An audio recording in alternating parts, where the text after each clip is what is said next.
Welcome to She Coaches Coaches. I'm your host, Candy Motzek, and I'm going to help you find the clarity, confidence, and courage to become the coach that you are meant to be. If you're a new coach, or if you've always wanted to be a life coach, then this is the place for you.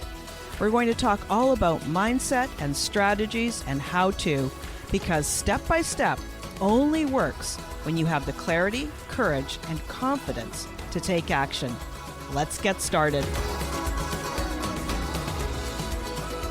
Welcome to this episode of She Coaches Coaches.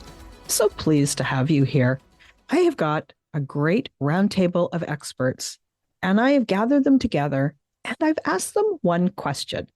Now, I have to tell you, I like doing this. I like asking a group of people the same question. I find that I learn as much as I hope you do.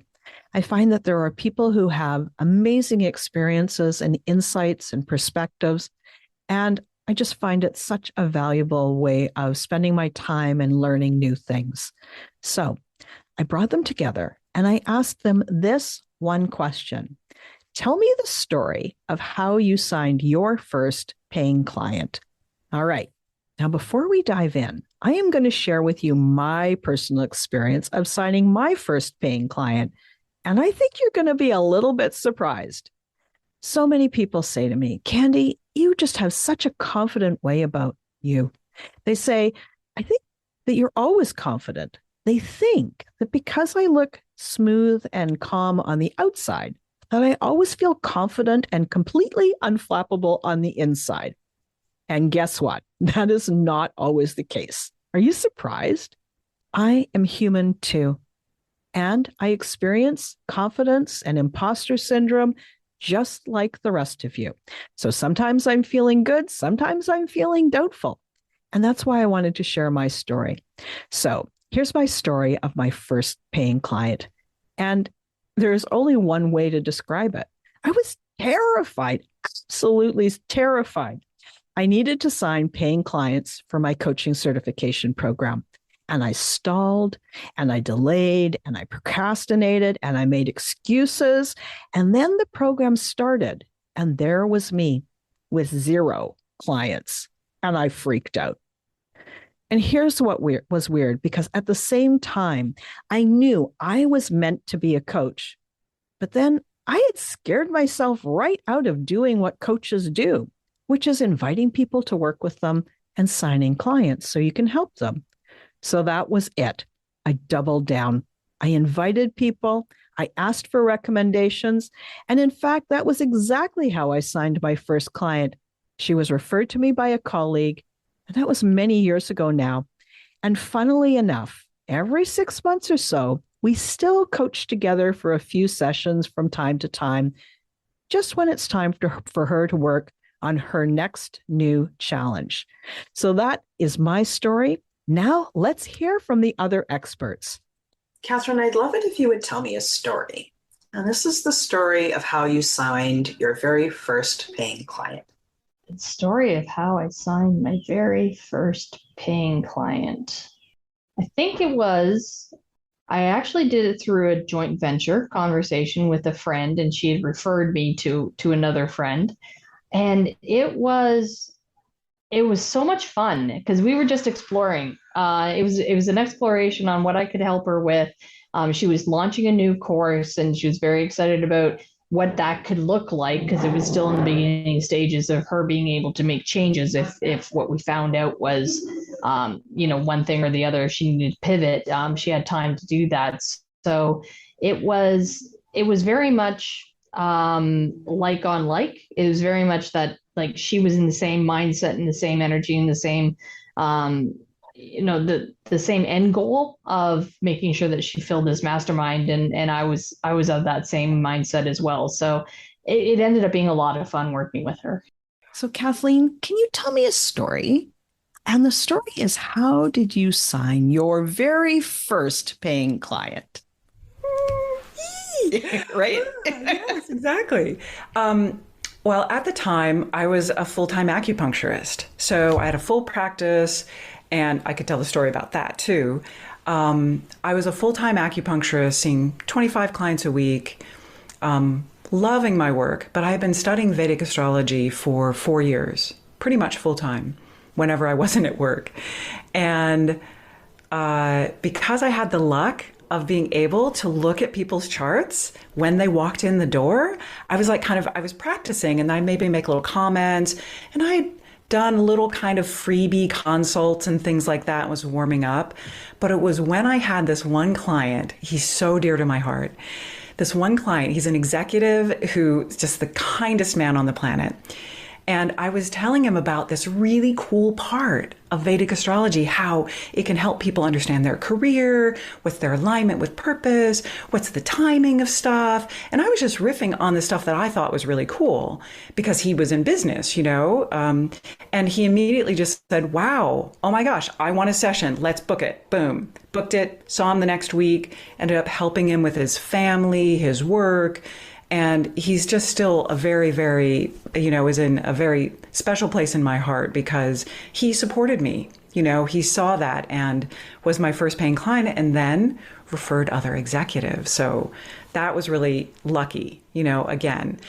And that's where I feel that interest is, even as an acupuncturist. I talked about it in the grocery store. I was in my 20s, talked about it in the grocery store, and I just thought it was the best thing since sliced bread, right? So I feel like when people are coaches, like what it is you love, whether you're a nutrition coach or finance coach or personal development, like you love this, And talking about what you love about it is what gets other people excited and creates that magnetism. Yeah, yeah. It's the, how emotions are so contagious, right? And these days, particularly, there's lots of stuff going in the world. And so there's lots of people really catching on to the really dark and scary and doomsday feeling emotions. And then when there's somebody who is excited and inspired and aligned, and they're talking about something, it's like, their eyes must follow you. Like their eyes must see you because there's nothing more that we want. I love that, saying that the darkness isn't a thing. It's an absence of the light. So the minute that you light a little spark, a little candle, it's light, right? So I love that that's how you talking about the thing that you loved and the thing that you're inspired, how that was the way that you attracted your first client. Thank you. Could you tell me a story about how you signed your first client? That was pretty funny, actually. I was. I love it. Well, funny in the sense that, like, it came to me. When you say that when you're ready, the universe will bring you people. I was driving, and I was on my way to an appointment, chiropractor, I think. And then I got a call. So I pulled over. At the time I didn't have hand-free and we still didn't want to talk on the phone. So I pulled over and I answered the call. And then the lady said, oh, I found your name on this site. And I've never talked to you before, but I need coaching. I need someone to help me. And then she started to talk to me about where she was at.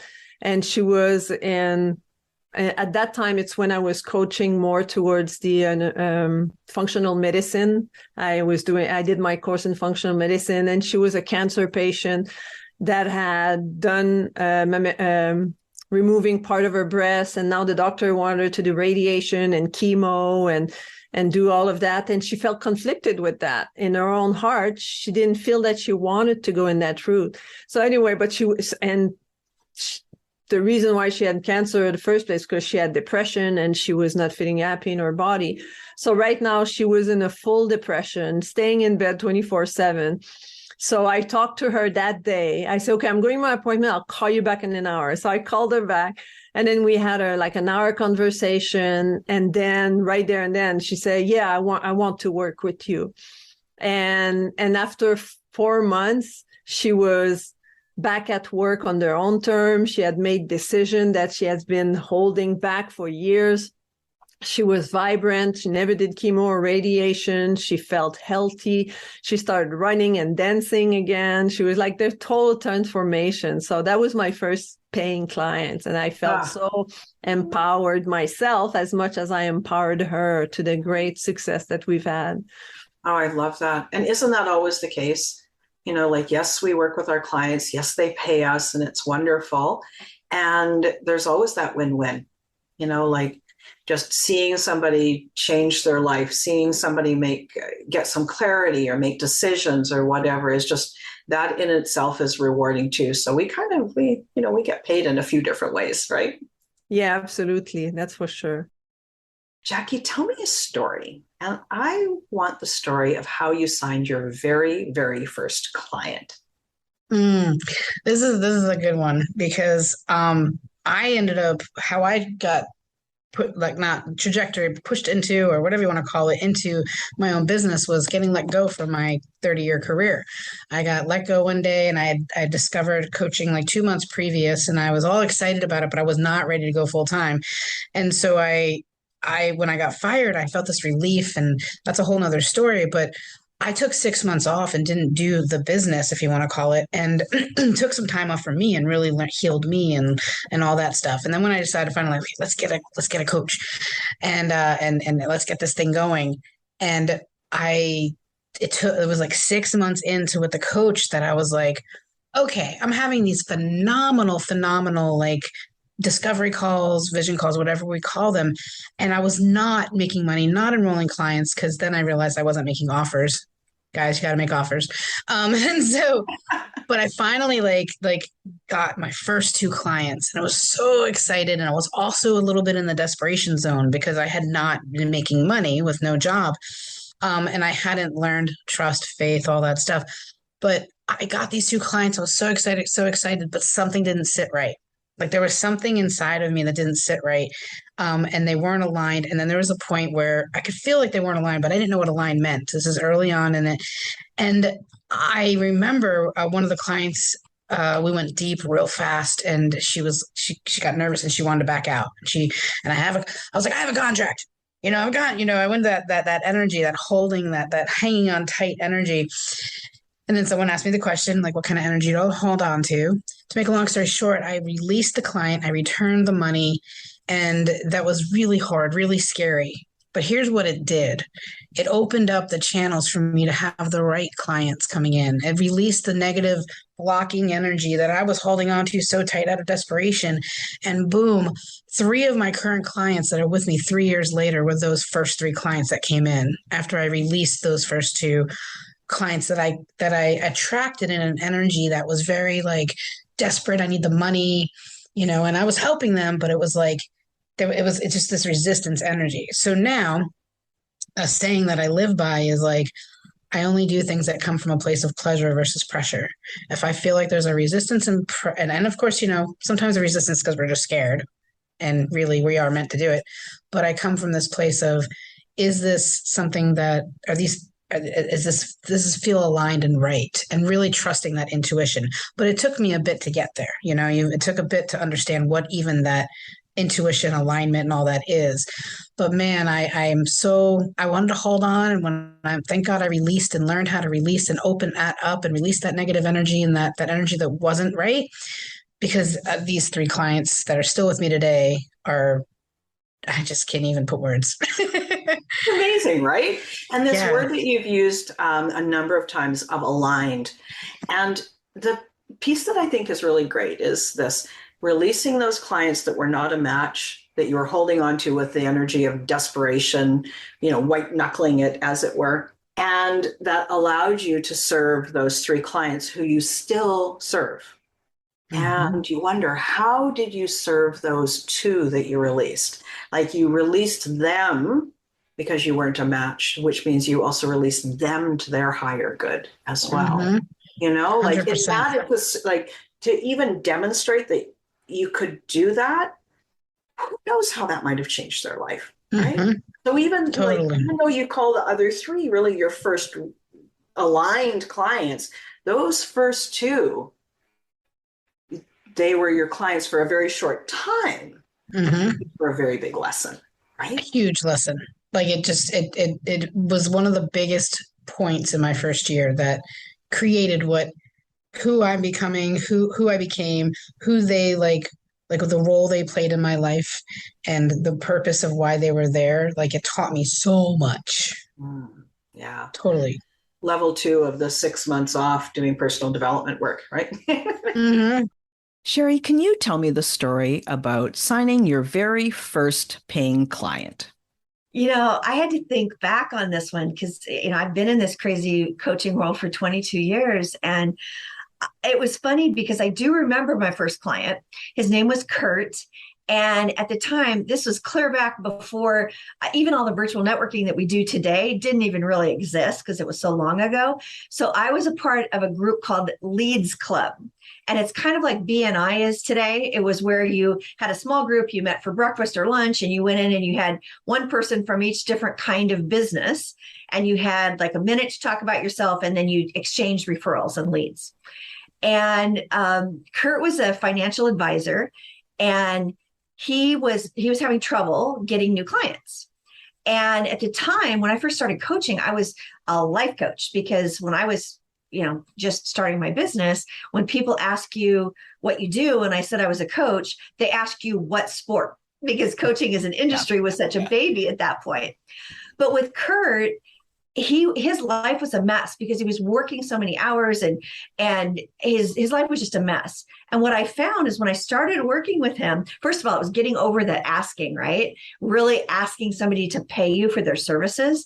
And that, talk about imposter syndrome. It's like, who am I to charge people to have me help them at the time improve their life?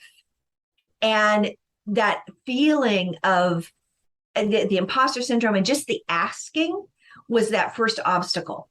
And I remember getting those words out of my mouth and then having him say, yes, let's do it. And I think it was like a whole $400 for 90 days or something. It was not very much money. It was very, very, very inexpensive. But just that feeling coming over you of, yes, I did it. And that one client leads to the next. And every time you ask, it gets easier and easier. Yeah. And, so for me, most of my clients are brand new coaches, and there is a real hurdle going from no clients to clients. Like just that period is a massive hurdle. And then the second big hurdle is going from pro bono coaching to paid coach. So like you said, it's the ask, it's the ask, it's the ask over and over and over again. Wow. Yeah. Thanks for sharing that. That's great. Yeah, absolutely. And it all comes back to remembering that we're providing value, and that we do a disservice with potential clients when we don't ask, because then they don't get the benefit of the transformation we help them create. Avital, tell me a story. Tell me the story of signing your very first client. Okay. This may not be what you might expect. I was in 8th grade, and my counselor asked me if I could help some other kids with math, because the family couldn't afford a tutor and I was doing okay, so maybe I can help somebody. So I started helping one kid and then another kid and then another kid. And then we found out that, to everybody's surprise, the kids that hated math started liking math. They're like, oh, this is interesting. This is fun. I can do this. And so more wanted to work with me. So I started thinking, maybe I can make money here, because all my friends were doing babysitting and I was not very good with babies. So I thought maybe I could make some money here. So I asked my mom, and then she asked around, and indeed some people wanted me to teach. So I started then and really never stopped. Even when I was an engineer and working full-time job, I was tutoring on the side because really my passion is there. And then when I transitioned to entrepreneur, that's what I do for my tech-averse clients. They're like, oh, I can actually do this. This is fun. I love that. I love that you started this when you were 13. And it's interesting because of, you and I have never met. And so it's interesting to see the parallels, right? I'm also an engineer, and I spent a lot of my high school tutoring math with people. So I get that. Oh, and I love that you made that connection between when you really started. Like maybe it's not this iteration of your business, but when you really started. So thank you. That's so great.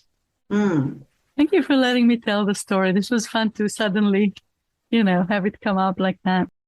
So, Sherry, tell me the story of how you signed your first client. Well, you hear a lot about you need to have that know, like, and trust factor with people.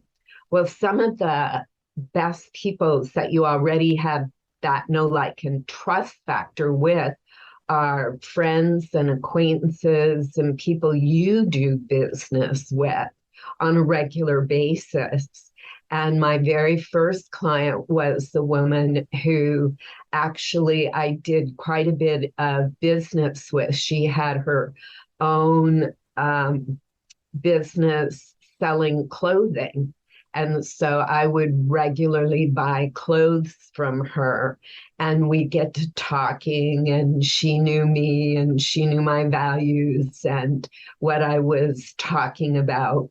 And she decided that she needed a coach to help her do what I helped people do. And so she actually came to me and said, I need a coach. So That's interesting. yeah, it was just a delightful way to get that first sale. Ah, I love that. Oh, that's so great. Thanks again for listening today. Please hop on over to Apple Podcasts and leave a review. Also, I would love to hear from you.